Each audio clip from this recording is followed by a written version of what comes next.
안녕하세요. 경제통통 희망팡팡 이니숙TV입니다. 오늘은 정말 귀한 손님을 모셨습니다. 저희가 계속 모시려고 했었는데 타이밍을 놓쳤어요. 누구시냐면 이 화제 신간은 아니고 좀 된 책이죠. 이게 언제 나왔죠? 5월 초에 나왔습니다. 5월 초에 아주 어마어마한 화제를 몰고 온 책입니다. K를 생각한다. 임명묵 작가님을 모셨습니다. 인사 한마디만 해주세요. 네. K를 생각한다의 저자 임명묵입니다. 그 5월에 이게 나왔을 때 엄청 화제가 됐고 저희가 모시려고 했는데 그때 또 엄청 바쁘셔가지고 저희가 타이밍을 못 잡았어요. 근데 며칠 전에 제가 이분이 또 새로 쓰신 칼럼을 보고 너무 재밌어서 오늘 그 얘기를 좀 나누려고 모셨습니다. 일단 얘기 시작하기 전에 제가 좀 소개를 해드려야 될 것 같아요. 이 책을 제가 보게 된 것은 제 친구가 이 책을 꼭 읽어보라 그러더라고요. 근데 내가 이거를 신문 인터뷰를 봤었거든요, 이미. 그래서 그 친구한테 응, 나 인터뷰 봤어. 그랬더니 그 친구가 인터뷰는 책에 있는 얘기에 20분의 1도 없다고. 그래서 제가 그 얘기를 듣고 당장 샀어요. 그래서 보니까 정말 인터뷰에 나오는 얘기보다 이 책에 들어있는 얘기가 한 100배 정도 되는 것 같더라고요. 그래서 참 재밌게 봤는데 이게 사실 이런 거예요. 제가 놀랬던 거는 이 책을 읽는 50대의 마음이 어떤지. 첫 번째는 뭐냐면 사람들이 다 어떤 생각이 있기 위해서 나이가 필요하다고 생각하는데 이분은 어떻게 이렇게 젊은 나이에 이런 생각을 할까? 질투, 50대의 질투 그런 게 있고 그 다음에 당시에 화제가 됐던 것은 젊은이의 시선을 다른 세대가 이때까지 잘 몰랐던 부분을 젊은이의 시각을 보여주는 책이었기 때문에 굉장히 화제가 됐습니다. 그죠? 그래서 제가 보니까 인터뷰에서 주로 다뤄졌던 게 386 비판. 네. 그 보니까 그거는 그렇게 반응이 좋지는 않더라고요. 386들이 또 막 파르르 하시는 분이 있어가지고. 근데 더 화제가 됐던 게 사실 젊은이가 생각하는 공정이 무엇인가. 그 얘기가 굉장히 화제가 됐던 것 같아요. 그리고 저도 그 부분을 굉장히 열심히 봤는데 그것은 우리 이제 이 인터뷰 마지막에 여쭤보기로 하고 일단 이번에 제가 봤던 이것에 대해서 여쭤보려고 해요. 이번에 MBC 올림픽 중계에 대해서 우리 임명묵 작가님께서 뭐라고 이거를 정의를 했냐면 한마디로 갑질 이렇게 정의를 하셨어요. 그래서 그 점이 굉장히 눈길을 끌었는데 그 뒤에 그 생각의 궤적을 시청자분들께 한마디 해주시죠. 중계를 보고 저도 깜짝 놀랐는데 우크라이나나 IT나 이런 나라들에 별로 안 좋아할 것들을 특히 우크라이나 같은 경우에는 체르노빌 참사를 막 놓고 그랬으니까 이거 엄청난 사고였던 거죠. 그리고 이제 무례한 일이었고 무례하죠. 그리고 그래서 이제 외신에서도 뭐냐 이거 이런 식으로 막 나왔고 사람들이 진짜 국제 방신이다 창피하다 이런 반응이 나왔는데 이제 원인 분석 그 사람들이 할 때 MBC 대체 왜 이러냐 MBC에 이상한 애들이 들어와서다 여러 말이 많았습니다. 근데 제가 주목했던 거는 2008년 북경올림픽 당시에도 비슷한 일이 있었다는 거죠. 저는 기억을 못해요. 근데 10몇 년 전에도 이미. 네네. 사실 이게 기억을 못한다는 게 중요한 건 게 저도 그 올림픽 다 봤었는데 당시 중학교 2학년이었습니다만 봤었는데 그러니까 그때는 한국 사회가 그런 거에 문제의식이 없었다는 거죠. 2008년 당시에 차드라는 아프리카 국가가 입장을 할 때 아프리카의 죽은 심장이라고 막 써놓고 어떤 나라에 대해서는 지구온난화로 국토가 잠기고 있음 이런 걸 막 들으니까 기억이 나요. 네. 이거는 갑자기 MBC가 이상하게 바뀌어가지고 2021년에만 이런 일이 일어난 게 아니라 그냥 옛날부터 이랬다는 거고 제가 이제 했던 생각은 이거는 한국 사회의 더 뿌리 깊은 어떤 관념을 반영하고 있는 거 아니겠냐는 어떤 것이죠. 그럼 그 관념이 뭐냐는 건데 제가 이 책에도 잠깐 언급을 했습니다만은 저는 한국 사람들의 굉장히 강한 특징이 표준화된 어떤 위계 질서의 피라미드에 사람들을 다 위치시키고 빠르게 그 위계 관계를 파악한 다음에 자기보다 아래에 있는 사람에게는 얼마든지 내가 깔보고 무시해도 된다라는 어떤 그런 생각이 좀 있는 것 같아요. 그거를 이제 일상적인 관계에서 드러나는 게 갑질인 거고 이제 그런 맥락에서 한국 사람들의 세계 인식이라는 거는 1인당 GDP를 주로 이제 써가지고 딱 정렬을 한 다음에 한국의 위치를 딱 넣고 그보다 위에 있으면은 부자 나라, 잘 사는 나라, 그보다 밑에 있으면은 못 사는 나라 이런 식으로 정의를 하고 그런 다음에는 이제 자기들이 얼마든지 그런 위계의식을 한국에서 하듯이 표현해도 된다고 생각을 했던 거죠. 그런 거가 이제 2008년에는 한국인들도 별로 문제의식이 없었고 또 무엇보다 사실상 우리나라는 실질적으로 섬나라잖아요. 그렇기 때문에 여기서 좀 이런 일 해도 어차피 외국인들이 이거 보겠어? 뭐 이런 어떤 안심하는 생각이 있었던 것 같은데 지난 13년 사이에 한국의 위상도 엄청 올라갔고 한국을 지켜보는 어떤 눈빛도 많아졌고 한국 안의 어떤 이주민이라든가 외국인들이라든가의 어떤 발언권이라나 그런 영향력도 커졌기 때문에 이번 사태에 대해서 사람들이 이제 뜨악한 거죠. 근데 이걸 단순히 그래서 제 생각에는 국제 망신이다, 뭐 창피하다 이런 걸로 접근할 게 아니라 스스로를 돌아보면서 우리가 다들 세상을 좀 이런 식으로 바라보고 있지 않나? 좀 어떤 못 사는 나라, 잘 사는 나라, 뭐 위계관계, 못 사는 나라는 어차피 다 똑같은 나라야라는 식으로 막 좀 묶어서 대충 생각하고 많은 그런. 근데 한국이 지금은 사실상 5대양 6대주를 누리는 나라가 됐고 수많은 나라의 사람들이 한국의 어떤 매력을 보고 찾아오니까 국제적인 시야라든가 좀 수평적인 어떤 세계 인식 이런 게 좀 더 필요하지 않을까 하는 생각이 듭니다. 그러니까 MBC에서 충격적이었던 거는 또 그 국가를 소개할 때 1인당 GDP랑 백신 접종률을 이제 넣었던 거죠. 그러니까 그게 이거 물론 굉장히 이것도 이상한 일이긴 한데 한국 사람들이 맨날 체크한단 말이죠. 이 나라 딱 보자마자 여기 1인당 GDP 얼마지? 맞아요. 여기 몇만 불이지? 네, 여기 한 맞아요. 15,000불? 우리 이제 대만보다 잘 사네? 대만 이제 별것도 아니네? 이런 식으로 이제 인식하고. 근데 국가라는 걸 그런 식으로 위계화, 물론 어느 정도의 비교는 뭐 필요한 일이지만은 그렇게 위계화해서 인식하는 게 좋은 일일까? 하는 생각이 있는 거고. 백신 접종률도 사실은 이 코로나라는 게 모두가 함께 힘을 모아서 극복해야 되는 건데 야, 우리 빨리 백신 접종 이렇게 높였으니까 저기보다 우리 나은 나라야. 이런 식으로 인식하는 것도 굉장히 한국적인 어떤 인식인 거죠. 그러니까 그런 게, 저는 이제 그런 인식이 장점도 있었다고 분명히 보는 게, 뭐랄까, 계속해서 이 어떤 서열을 의식하게 되고 올라가야 된다라고 하는 그런 상향 의식과 에너지가 한국 사회의 역동성을 만들어냈다고는 생각을 합니다. 근데 그것들이 이제 부작용도 있고 국내에서는 그게 엄청난 스트레스 그리고 이번 같은 경우는 세계로 나갔을 때는 이런 한국적 인식틀을 갖지 못한 그리고 한국적 인식틀에서는 밑에 있을 수밖에 없는 사람들에게 굉장히 무례하게 비춰진다는 점 그런 점을 좀 생각을 했으면 좋겠다는 차원에서 이제 글을 썼습니다.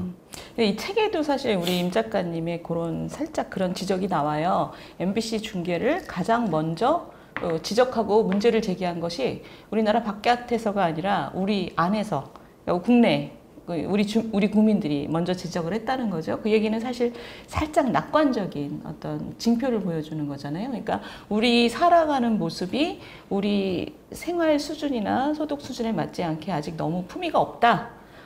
배려가 없다 이런 것을 우리 안에서 먼저 지적이 됐다는 것을 이렇게 좀 낙관적으로 말씀을 하세요. 그래서 저도 그 부분을 읽고 좋았는데 근데 이게 생활 속 갑질이라는 것이 저도 사실 반성을 했습니다. 저도 사람을 만나면 편하게 일단 혹시 연배가 어떻게 되세요? 이렇게 시작을 하거든요. 근데 우리 임 작가님 그 컬럼을 보니까 그게 아주 약한 정도의 갑질이라는 듯한 느낌을 제가 받았어요. 빨리 누가 위고 누가 아래인지를 빨리 파악을 하고 이제 마음 편하게 이제 하려고. 근데 그 주변에서 이런 걸 많이 느끼시죠? 이렇게 아줌마들, 아저씨들이 딱 우리 20대 임 작가님한테 좀 편하게 하려고.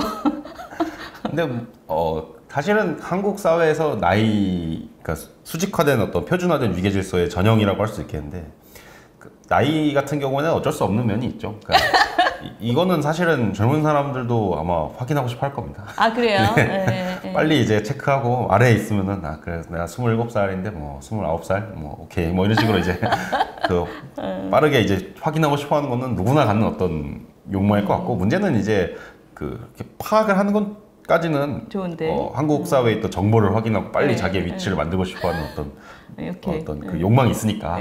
근데 그걸 바탕으로 위계를 강제하고 수직적으로 이제 누르려고 하면은 그때부터 문제가 발생하는 것 같아요. 나와 상대방의 위치까지 가지고 있는 관계를 확인하는 것까지는 뭐 문화적으로 그렇다 치는데 확인된 관계에서 거기서 이제 함부로 하기 시작하는 그 단계가 이제 조심해야 된다. 왜냐하면 이제 우리가 잘 살게 되고 보다 품위 있는 그 사회가 된다는 건 상대방이 어떻게 느끼는지를 배려하는 그 마음 자세니까 그거를 우리 좀 신경 쓰면서 살자라는 문제의식을 20대 젊은이가 지금 하셨어요. 그래서 저도 사실 많이 배웠습니다. 근데 제 두 번째 질문, 이 칼럼에 보면 우리 임 작가님께서 이번 도쿄올림픽의 두 가지 사건을 첫 번째는 중계망신, 두 번째는 이제 안산 선수를 둘러싼 논란을 말씀을 하셨어요.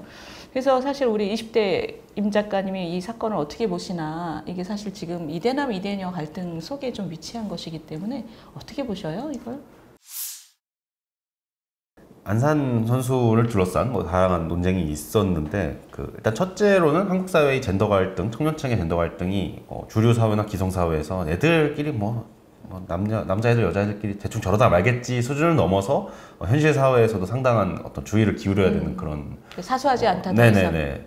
그게 일단 첫 번째고, 두 번째는 그러니까 이게 결국에는 온라인 군중 행동의 연장선상이거든요. 그렇죠. 그리고 그렇죠. 군중 행동이라는 것의 특징은 항상 어떤 극단적인 것이 더 대표되고 그것들이 이제 힘을 얻기 좋은 상황이 되는 건데, 그러니까 이게 단순히 어떤 남성 여성 문제가 아니라 이 어떤 디지털 네이티브라고 하는 청년층의 여론 형성이자 표출 방법인데, 그러니까 이게 굉장히 속도감이 빠르고 뭔가 일을 적극적으로 또 과거에는 할 수 없는 수준으로 만들어내는 것도 있지만은 좀 위험성이 높은 방법론이라고 생각됩니다. 그러니까 그러니까 온라인 커뮤니티를 통해서 여론을 만들고 표출하는 그런 방식이. 근데 이제 문제는 사실 이게 어떤 부정적인 방향으로 표출될 때도 있고 긍정적인 방향으로 표출될 때도 있거든요. 그러니까 분리할 수가 없는 거고, 새로운 어떤 세대의, 그리고 앞으로 이어질 등장할 세대들의 여론 형성 방식이 될 것인데, 이것에 대해서 사회가 좀 더 한번 생각을 하게 되는 계기가 됐으면 좋겠습니다. 비단 이게 젠더 갈등 혹은 남성의 문제 뭐 이런 거로만 국한하기에는 좀 더 할 얘기가 많은 사건인 것 같습니다. 저 스스로도 20대 남성이라서 말을 굉장히 조심스럽게 하게 되는데 언젠가 글이라도 써볼까 하는 생각도 좀 들고요. 네네. 아니 정말 무거운 문제죠. 지금 임 작가님 말씀하신 거. 근데 지금 그 말씀을 꺼내셨으니까 저는 그런 대답으로 흐르게 될 줄은 예상을 못했는데, 이 책에 대해서 한번 얘기를 해보겠습니다. 이 책에 몇 가지 챕터가 있는데 아마 보신 분들 많으시겠지만, 저는 사실은 굉장히 가장 인상 깊게 봤던 부분이 K 방역에 대한 부분이었어요. 근데 저는 이 챕터를 보고 이분 대단한데 이런 느낌을 받았던 건, 이 챕터의 시작을 N번방으로부터 시작을 합니다. 그렇죠? 예. N번방하고 K 방역을 묶었어요. 왜 그러냐? 묶는 실이 뭐냐면, N번방이 아주 새로운 포인트를 잡아내신 게, 이게 군대 가기 전에 잠깐 노는 20대, 뭐 갔다 와서 잠깐 노는 20대가 이 정도의 심각한 범죄를 저지를 수 있다면, 정말 큰 조직이라면, 그리고 전문성이 훨씬 더 뛰어난 그런 집단이 디지털 세계를 이용해서 일을 벌리려면 얼마나 큰 사회적 위험을 만들 수 있을까. 그 생각만 해도 모골이 송연하죠.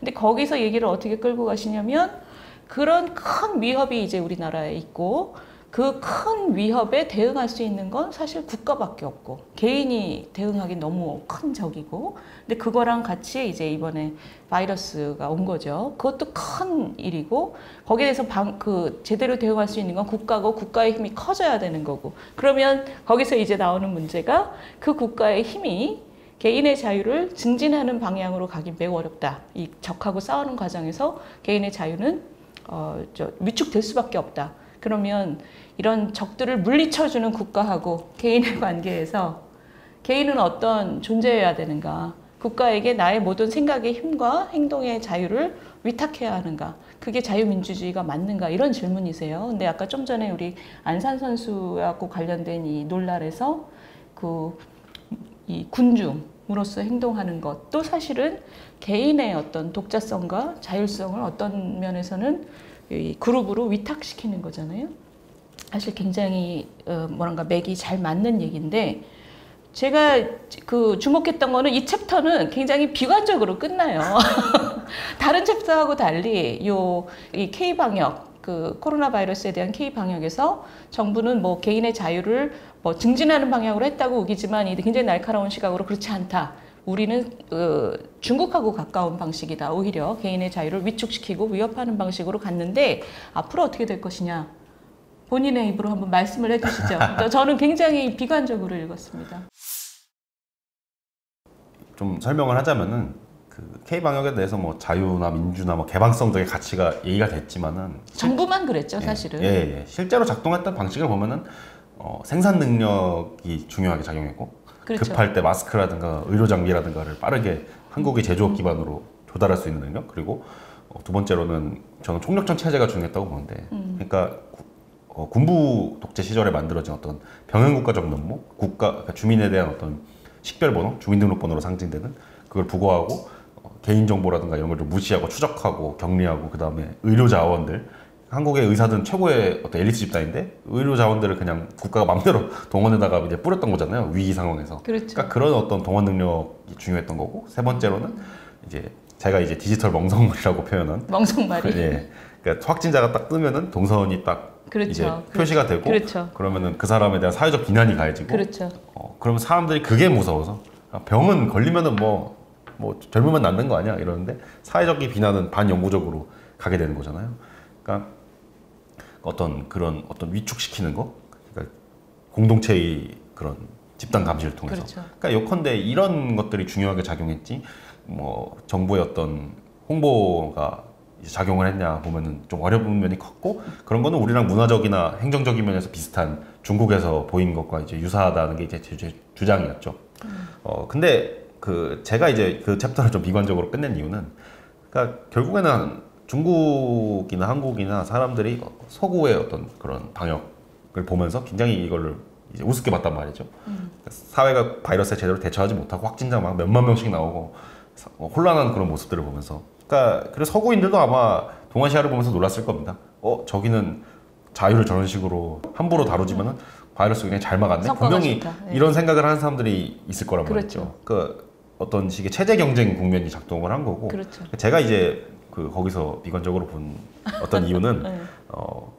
그러니까 일종의 시스템 간의 경쟁이 발생을 하면은 모방 학습이 항상 이루어지는데, 그렇죠. 과연 한국이나 동아시아 국가들이 이번 사건을 계기로 서구를 모방 학습을 할 동기를 갖게 될 것이냐, 혹은 서구가 동아시아를 모방 학습을 하게 될 것이냐 했을 때 이제 후자가 좀 더 가능성이 높을 것 같습니다. 그렇기 때문에 어떤 국가의 영향력과 그다음에 일상으로의 침투력 같은 게 굉장히 증대되는 방향으로 가고 있죠. 정보기술의 영향 덕분에. 그런 방향성이, 그러니까 우리가 이제 중국은 굉장히 독재 국가고 억압적인 전체주의적인 국가라고 하고, 미국은 좀 더 자유롭고 뭐랄까 아니면은 개인의 개성과 여러 가지를 선택권을 존중하는 나라라고 하지만은 국가의 어떤 힘, 그리고 그 시스템의 안정성이 사회의 번영을 가져다주고 대신에 개인의 자유를 헌납해야만 되는 여러 가지 위기 국면이 앞으로도 계속해서 온다면은 미국도 그런 식의 감시 시스템이나 자유를 줄이지 않을 보장이 있을까? 그리고 미국이 자유민주주의의 어떤 세계의 선도 국가인 미국이 그런 식으로 변하면은 한국 같은 경우는 미국보다도 그런 감수성이 더 낮은 나라인데 어떤 식으로 변하겠는가? 요컨대 이런 이제 체제 경쟁 차원에서 문제의식인 거고, 사실 그런 점에서는 항상 시민사회 그리고 그렇죠. 어떤 자유민주주의나 그런 헌법의 기본권을 늘 의식하면서 어떤 그런 저항을 해야 되는 거죠. 그렇죠. 그런 생각을 할 수도 있고, 혹은 더 적극적으로 우리는 전체주의를 만들어야 된다라는 그렇죠. 생각을 하는 사람도 분명히 나올 그렇죠. 거란 말이죠. 그렇죠. 그렇죠. 근데 그 바닥에는, 지금 그 비관주의의 바닥에는 뭐가 있다고 제가 느꼈냐면, 예를 들면 K방역 같은 경우에 이제 전문가들이 하는 얘기 중에 하나는, 이렇게 뭔가 엇갈릴 때, 그 많은 의견들이 전문가들 사이에도 엇갈릴 때는 정부가 그 정보를 충분히 제공하고 개인에게 당신들이 선택할 수 있는 여지가 이만큼 있다라는 걸 알려주는 방식이 훨씬 더 바람직하다고 얘기는 하지만, 개인들 입장에서는 사실 제 마음도 그런 마음이 약간 있는데, 생각하기 싫고 판단하기 싫어 이게 있어요. 그러니까 좀 부정확하더라도 정부가 결정해서 나한테 어떻게 하라고 얘기해줘 라고 하는 헌납의 메커니즘이 존재하고 있어요. 많은 사람들에게. 근데 그런 헌납의 메커니즘이라는 것이 아까 그 군중심리 안에도 사실은 그 같은 거죠. 내가 혼자서 홀로 서서 판단하고 생각한다는 건 너무 피곤한 일이거든요. 그리고 두려운 일이에요.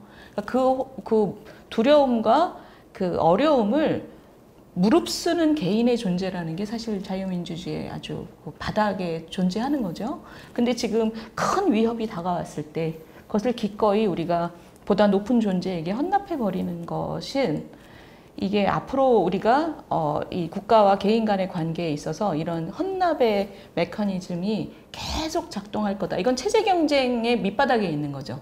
어떻게 보세요? 그러니까 그거는 앞으로의 어떤 기술적인 변화, 그리고 기술 기술적인 변화까지. 기술 변화와 그거를 국가가 수용하고 적용하는 양상, 그리고 어떤 그 과정에서 이제 사회의 어떤 힘이 개입되는 방식 등에 따라서 또 변동성이 있을 만한 문제라고 생각이 됩니다. 그러니까 유사한 어떤 이 정도의 변화는 인류사에서 몇 번 있었죠.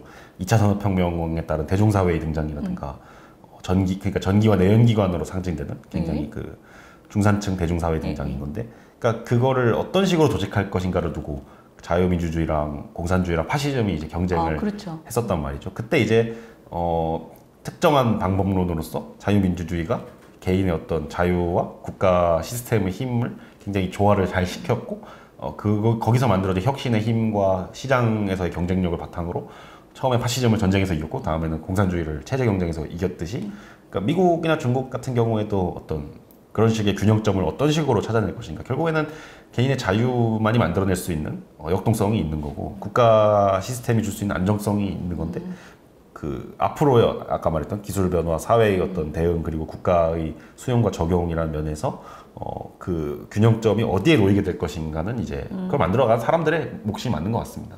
그리고 그게 말씀하신 대로 이제 어떤 우리 삶에서 놓인 불확실성이라든가 뭐 그런 불안이라든가를 개인이 얼마나 감당하고 다스릴 수 있느냐의 문제인데, 사실 좀 제가 또 비관적인 어떤 면모로 보이는 거는, 그러니까 현대의 어떤 기술적 변화 그리고 체제의 어떤 그런 움직임이 홀로선 개인을 점점 그 흔들고 있는 것 같습니다. 그렇죠. 그러니까 과거와는 달리, 그러니까 점점 가족도 해체되고 있고 사회는 빨리 변하고 있고, SNS 같은 좀 뭐랄까요, 위험한 도구들, 강력하면서도 그런 것들이 일상에서 영향력을 계속해서 넓히고 있고, 그러니까 이런 것들이 사실은 우리가 근대가 상정한 그런 그러니까 단독자로서 개인을 굉장히 위협하는 그런 일들이겠죠. 네. 근데 비관이라고 말씀하셨지만 본인도 이제 본인이 비관적이라고 좀 표현하셨지만, 사실 그 인류사에서 이런 개인을 흔드는 위협은 언제나 있었고, 그런 개인들을 그럼에도 불구하고 홀로 단독자로서 설 수 있게 해주는 굉장히 중요한 업종이 작가예요. 홀로 서서 한 생각들을 사람들한테 퍼뜨리고 그게 사람을 홀로 설 수 있게 만들어주는 힘이 되는, 저는 이 작가라는 직종이 굉장히 중요하다고 생각을 해요. 그건 뭐 나중에 다시 얘기하고, 제가 요 얘기 다시 해봅시다. 이 K를 생각한다가 아주 히트를 쳤던 그 주제가 젊은이들의 공정에 대한 감수성이 어디서 나오느냐였습니다. 그러니까 그 조국 전 장관 사태 때를 비롯해서 뭔가 이 시험하고 관련된 그 뭐죠? 인국공 사태 이럴 때 그 시험하고 관련된 예민함이 우리 사회에서 너무 많이 증가했구나, 이런 관찰들이 많았는데, 거기에 대해서 사실은 그 기성세대가 잘 이해를 못했던 부분도 있거든요. 근데 우리 임 작가님께서 그걸 어떻게 그 분석을 했냐면, 굉장히 재밌는 분석인데, 이제 본인이 90년대생인데 90년대생들은 풍요로워진 그 산업화 부모 세대에 눈이 엄청 높아진 부모 세대의 기대를 한 몸에 안고 자랐는데 사회에 들어가니까 그 부가가치 업종에 신규 진입하는 건 너무 어렵고, 그러니 이 90년대생들은 굉장한 불안을 느끼고 있고, 이 불확실성에 대한 불안, 이것을 그래도 마지막 그 구명조끼처럼 믿는 것이 어떤 시험, 국가 시스템, 이런 것이었다는 거죠. 그래서 거기서 배신당하는 것은, 거기서 반칙과 특혜가 작동하는 것은 도저히 참을 수 없다, 이런 거였어요. 그래서 사실은 이 책의 굉장히 많은 부분이 맨 마지막 챕터가 그걸로 장식이 됐는데, 글로 갔다가 마지막에 다시 능력주의로 가잖아요. 그러니까 능력주의를 어떻게 살릴 것인가, 제대로 살릴 것인가. 물론 능력주의도 많은 한계가 있지만 출발선이 다르다는 한계가 제일 크죠. 근데 우리 임 작가님은 그런 모든 문제에도 불구하고 지금 90년대생들이 느끼는 그 시스템 불확실성, 예측 불가능성, 이런 그 불안 속에서 그래도 기댈 수 있는 것은 어떤 마지막 부분의 공정성이다. 그래서 이게 사실은 기성세대가 이 90년대생의 그 분석을 보고 굉장히 많은 뭐랄까요, 함의를 얻어낸 거죠. 그래서 그럴 수 있겠다, 이런 생각들을 많이 했어요. 근데 제가 이제 여쭤보고 싶은 것은, 그 분석에 대해서는 그럴 수 있겠다 싶은데, 그것이 이제 많은 정책적인 이슈하고 복잡하게 얽힌단 말이죠. 그러니까 예를 들면 지금 한참 이슈가 되는 그 할당제, 어떻게 보세요? 우리 90년대생 작가님 입장에서는. 사실은 저도 제가 이제 서울대학교를 가긴 했는데 농어촌 전형으로 갔기 때문에 어떤 의미에서는 할당제의 수혜자라고 할 수 있겠죠. 근데 그런 차원에서 말하기 좀 조심스럽지만은 할당제가 굉장히 큰 특히 청년 남성층을 중심으로 반발을 얻게 된 거는 그 이해할 만한 면이 분명히 많다고 봅니다. 그러니까 할당제 논쟁에서 뭐 이제 여러 가지 이제 그런 논란들이 있고 특히 이제 할당제의 전면적인 폐지를 주장하는 굉장히 움직임이 최근에 많았잖아요. 그리고 그에 대한 어떤 반대 혹은 논박으로서 대표가 충분히 대표되지 못한 어떤 정체성을 가진 사람들이 대표되어서 활동을 하고 그들의 목소리를 전달하는 것은 이 사회의 어떤 유지와 어떤 공동체의 가치를 위해서 중요한 일이다라는 식으로 이제 반박이 있었죠. 그러니까 저도 할당제를 이제 할당제 반발하는 청년 그 남성층이 그 어떤 가치라든가 대의를 몰라서 혹은 동의하지 않아서 할당제를 반대하는 건 아닌 것 같습니다. 근데 현행 어떤 운영되는 할당제가 뭔가 그 이런 대의라든가 실제 어떤 가치, 그러니까 표방되는 가치와는 다른 방식으로 작동하고 있다는 어떤 위화감과 불만이 좀 크게 작용을 한 것 같아요. 어떻게요? 어떻게? 그러니까 할당제의 어떤 원래의 어떤 이상은 이런 거죠. 그러니까 대표되지 못한 집단이 있고 그 대표되지 못한 집단에는 능력이 이제 충분히 있으나 어떤 특정 집단에 속했다는 이유 때문에 약간 분리할 때 평가절하되는 그렇죠. 사람들이 있고 그런 사람들을 적재적소에 배치하겠다는 의미에서의 할당제인데 이 청년층 특히 남성들이 보는 할당제는 애초부터 함량 미달인 사람들을 특정한 어떤 정체성이 있다는 이유만으로 올리는 거 아니냐. 그러니까 이거는 굉장히 첫째로는 예측 가능성을 훼손하는 행위다. 그러니까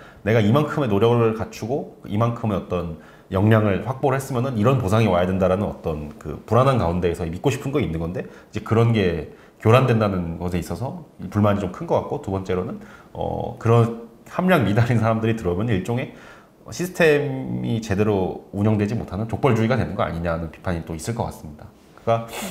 그러니까 함량 미달임에도 불구하고 뭔가의 그 관계 속에서 우리 편에 가까운 사람 아니면 잠재적으로 우리 편이 될 사람을 꼽아 넣음으로 자신의 그 기반을 넓히는데 악용할 수 있다. 예. 그러니까 저는 이제 장기적으로는 사회가 다시 할당제 그리고 좀 미대표된 그런 집단을 어떤 식으로 더 끌어올릴 것인가에 대한 문제에 있어서 합의를 할 수 있다고 좀 낭만적으로 보긴 하는데 그 전까지는 굉장히 그런 큰 진통이 있을 것 같습니다. 실제 할당제가 작동하는 방식이 그 이상에 맞춰서 작동되었냐고 하면은 분명히 어려운 점이 많았다고 보거든요. 그러니까 일테면은 청년 할당 같은 경우도 청년들이 청년 할당을 저는 그렇게 안 좋아한다고 생각이 되거든요. 그러니까 그 할당제의 수혜자가 될 수 있음에도 불구하고 왜냐하면은 그런 어떤 시스템을 통해서 이제 올라간 청년들이 네. 과연 청년들이 이제 기대하고 자신들 대표한다고 할 만한 그런 청년일까? 라는 어떤 물음을 갖게 된다는 것이죠. 그러니까 이들이 보고 싶어하는 청년은 좀 더 당당하고 할 말을 하고 나이가 어리다는 이유로 위축되지 않고 또 정말 논쟁이 붙었을 때는 몰아붙일 수 있을 만한 그런 힘 있는 그런 모습일 텐데 근데 이제 할당제를 통해서 올라간 그런 청년들 같은 경우에는 좀 더 수능적이고 나를 뽑아준 사람에게 네. 더 아부할 수도 있고. 네네. 뭐 그런 면에 있어서 더 불만이 작동하는 것이 아. 아닐까 싶습니다. 예, 되게 날카로운 얘기고 그 지금 사실 저는 20대 후반에 그 시각을 굉장히 흥미있게 들었습니다. 그리고 근데 이제 이런 건 있어요. 저가 이 책을 봤을 때 우리 임 작가님에 대해서 느낀 것은 20대 후반에 이 정도의 재능을 사회적으로 공인을 받은 사람이라는 게 정말 놀라웠고 앞으로 이분은 글을 써서 먹고 살겠구나 이런 생각을 했어요. 아니 글을 써서 잘 먹고 살겠구나. 그 얘기는 사실은 글을 쓰는 직종은 모든 그 뭐랄까요 위계나 밀어주고 끌어주고의 관계에서 사실 그 상당히 자유로운. 그러니까 예전에 그 중국 사회에서도 밀어주고 끌어주고의 관계에서 자유로운 게 사실 그 무협하고 글 쓰는 거, 소설가 이런 거거든요. 그러니까 아무도 나를 끌어주지 않아도 내가 내 힘으로 그 증명할 수 있는 그런 면에서는 어떤 면에서는 지금 삶에 있어서 굉장히 큰 기반을 이미 닦으셨어요. 그렇게 살아가실 건가요? 이렇게 작가로서 살아가실 생각이세요? 일단은 뭐 스스로 좀 지금까지 쌓아놓던 거를 많이 쏟아냈기 때문에 좀 더 채우는 시간이 필요할 것 같아서 그래요? 네, 공부를 일단은 더 이제 집중하고 싶습니다. 그래요? 근데 뭐 좀 제가 자리를 잡고 나서는 더 좀 글을 쓰고 사회에 좀 제 생각을 나누면서 좀 뭐 개인적인 금전적인 이득도 없고 그리고 생각도 이제 뭐 퍼뜨리고 그런 거 할 수 있으면 좋겠다는 생각이 있습니다. 제가 이 책을 보고 혜성처럼 나타난 사람이라고 생각을 했는데 이게 사실 이렇게 20대의 자기 재능을 그 온 사회에 증명한 사람은 제 기억에 거의 없어요. 저 한 김승옥 씨 정도? 그러니까 60년대. 예, 근데 그 제가 보니까 그래서 궁금해서 찾아보니까 그렇지 않더라고요. 혜성이 아니고 유튜브에 이 임병묵 그 작가님이 뭘로 유명하냐면 독서가로 유명하더라고요. 그래서 그 책에 대해서 얘기하고 유튜브를 찍은 게 굉장히 많습니다. 근데 보면 또 놀라워요. 정말 독서를 많이 하시더라고요. 그죠? 사실은 저는 별로 많이 한다고 생각을 못 하는 게 제가 글을 읽는 게 좀 느려서 그리고 좀 약간 완독 강박 같은 게 있어가지고 일주일에 한 권 정도 읽습니다 보통. 그러니까 많이 읽는 거는 아니죠. 근데 1년에 52권. 그쵸. 그게 이제 좀 체계적으로 좀 그리고 무거운 책들 위주로 읽다 보니까 그게 한 3, 4년 거예요. 모이니까 자산이 되는 것 같습니다. 네. 자, 오늘 저희가 사실 이렇게 손님을 모시면 좀 오래 얘기하고 싶은데 저희 그 유튜브는 그렇게 오래 얘기하면 또 시청자들께서 잘 안 보셔가지고 저희가 좀 시간을 제한합니다. 그래서 오늘 너무 아쉽고 다음에 자주 나와주시고. 네, 자주 나와주시고. 제가 마지막으로 한 가지 좀 맺은 말 비스무리하게 좀 말씀을 청할게요. 이 K를 생각한다도 그렇고 아까 그 갑질도 그렇고 사실 한 가지 굉장히 중요한 주제는 우리 굉장히 힘든 그 젊은이들의 에너지가 건설적이고 창조적이고 뭔가 아름다운 그 영역으로 갈 수 있도록 지금 굉장히 중요한 그 문제가 된 거죠, 이것이. 거기에 대해서 어떤 아이디어 같은 게 하나 있으세요? 제안하고 싶은 거나 아이디어나. 사실은 좀 위기의 시대 혹은 뭐 전환의 시대인 건 맞는 것 같습니다. 근데 제가 좀 생각하는 건 그런 차원에서도 개인 차원에서는 어떤 평안을 찾고 좀 그 안정을 찾고 뭐 그럴 만한 심리적인 어떤 기술들이 중요한 것 같습니다. 예. 그러니까 결국 소확행이라기보다는 제가 이제 이너피스? 예, 이너피스인데 이너피스 중에서 제가 제일 좋아하는 말이 이제 그 라이놀튼 이브어라는 분이 평안의 기도라는 걸 기도문을 썼는데 그게 뭐냐면은 제가 기억하기로는 바꿀 수 없는 것을 받아들일 수 있게 하는 그런 힘과 그다음에 바꿀 수 있는 것은 바꾸도록 하는 용기와 그다음에 그거를 분별할 수 있는 지혜를 달라라는 신에게 달라라는 그런 기도인데 결국에는 이건 청년뿐만 아니라 모든 사람에게서 해당되는 문제인 것 같아요. 그러니까 이런 혼란의 시대를 정신줄 잡고 살기 위한 그런 방안으로서 그렇기 때문에 내가 할 수 있는 일은 무엇인가? 그리고 그 와중에 내가 정말 이걸 해야 된다면은 내 스스로의 힘으로 노력해서 달성을 하겠다는 어떤 의지도 있어야겠고 굉장히 좀 어려운 간단해 보이면서도 굉장히 어려운 일인데 그런 어쨌든 사실 인류사의 모든 지혜라는 게 그렇죠. 네. 그러니까 이거는 소확행하고 다른 얘기입니다. 그죠? 네. 내적인 힘이 있어야 굉장히 빨리 변하는 바깥에 잘 대응할 수 있고 그리고 단지 이너피스로 끝나는 게 아니라 이너피스를 내적인 힘으로 해서 바깥에도 큰 힘을 미칠 수 있는 그 선순환을 지금 말씀하신 거예요. 전혀 비관이 아니에요. 네, 오늘 임 작가님 모시고 너무 재밌는 얘기 했고요. 그 시간이 되는 대로 또 이 젊은 그 작가님의 시각이 또 궁금할 때마다 자주 모시겠습니다. 오늘 너무 감사했어요. 네, 감사했습니다.